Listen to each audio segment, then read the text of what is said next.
10,000 हाथियों का बल रखने वाला वो दुशासन साड़ी खींच रहा है। सोचा साड़ी पकड़ ले अपनी, लेकिन कहा 10,000 हाथियों का बल रखने वाला। तो बोले अब मुझे लगता है मेरी साड़ी भी नहीं बचेगी। तो साड़ी को फेंक दिया और कहा हे गोविंद, मैं तुम्हारी बहन हूं, अब बेइज्जती भी तुम्हारी होगी। कन्हैया बोले तुम पागल, ये सब बूढ़े लोगों को देखो, फिर पतियों को देखो, फिर संसार को, अरे सबसे पहले हम ही को देख लिया होता तो ये काम नहीं होता। हम भी यही कर रहे हैं। हम अपने रिश्तेदारी, घर वाले, पट्टीदारी सबको देखेंगे और अगर पहली बार दुख आवे और सीधा भगवान से निवेदन कर दे तो दुख तो चला जाएगा। बोले हे गोविंद, अब हमारी रक्षा करो, कोई नहीं है। गोविंद द्वारिका वासन कृष्ण गोपी जन प्रिया, कौरवे पर भूता माम क्यों न जाना सिके सुवा। भगवान के बहुत नाम लिए द्रौपदी ने, भगवान नहीं आए, लेकिन जैसे गोविंद नाम लिया तो गोविंद द्वारिका वासन। गोविंद नाम से ही क्यों आए? क्योंकि कन्हैया तुम्हारा ये नाम गोपियों ने रखा है। गोपियों, और भगवान का भक्त जो करेगा भगवान के साथ, भगवान को वो बहुत प्रिय होता है। तो जैसे ही कहा गोविंद द्वारिका वासन, कन्हैया तुरंत आ गए, टाइम नहीं लगा। लेकिन सोच रहे, देखें अभी द्रौपदी और क्या कह रही है कि तूने सबको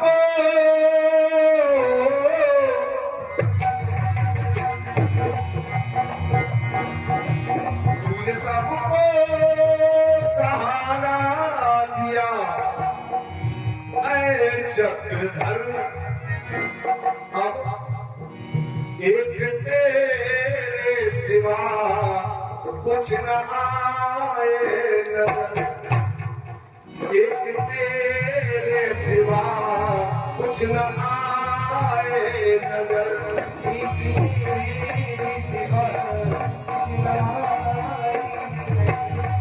कहाँ है आप? अब तुम्हारे सिवा कोई नहीं दिख रहा है। सोचते हो क्या तुम खड़े खड़े गाओ, मारे असुर तुमने बड़े बड़े,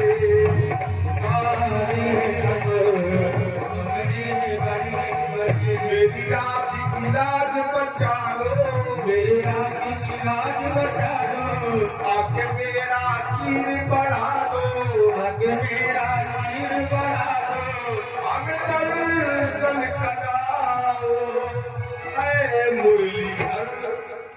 क्यों?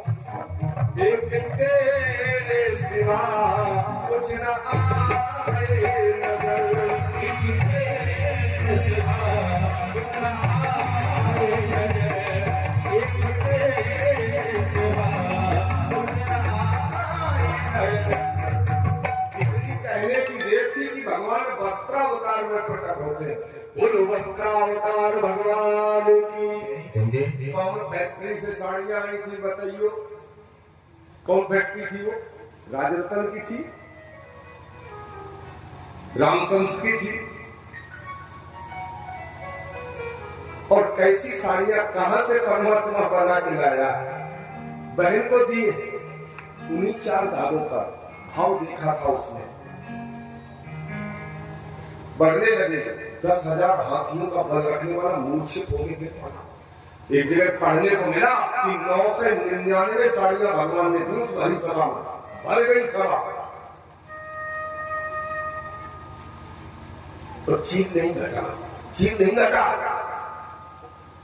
एक भक्त ने पूछा भगवान कन्हैया से कि प्रभु तुमने द्रौपदी की लाज बचाई, अब कलयुग में कितनी द्रौपदियों की लाज लुट रही, तुम क्यों नहीं बचाते हो?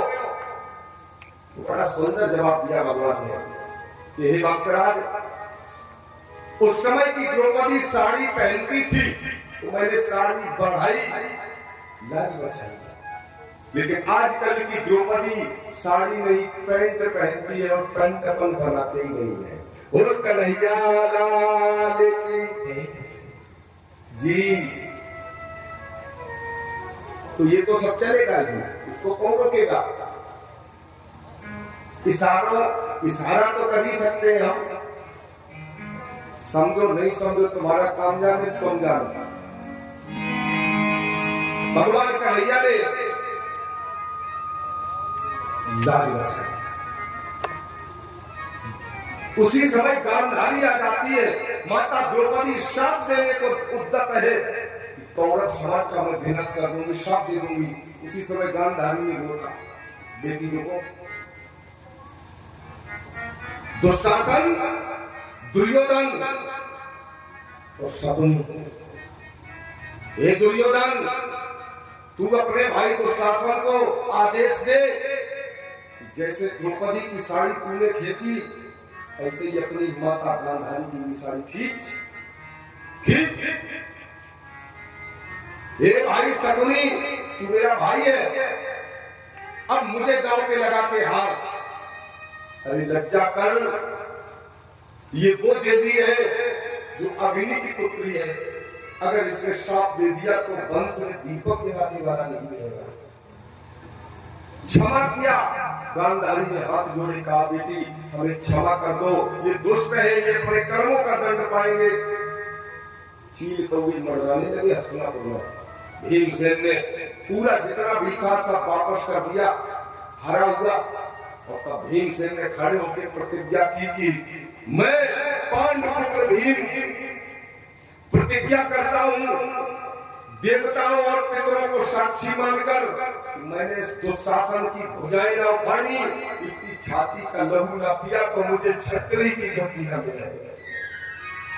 हाहाकार हो गया पूरे हस्तिनापुर में, त्राहिमाम होने लगी। पांडव अपने घर लौट गए। ऐसे भगवान ने द्रौपदी की लाज बचाई। बहुत संक्षिप्त चित्रण कर दिया, मुझे अभी बहुत कुछ बोलना है, इसलिए बोलो कन्हैया लाल की।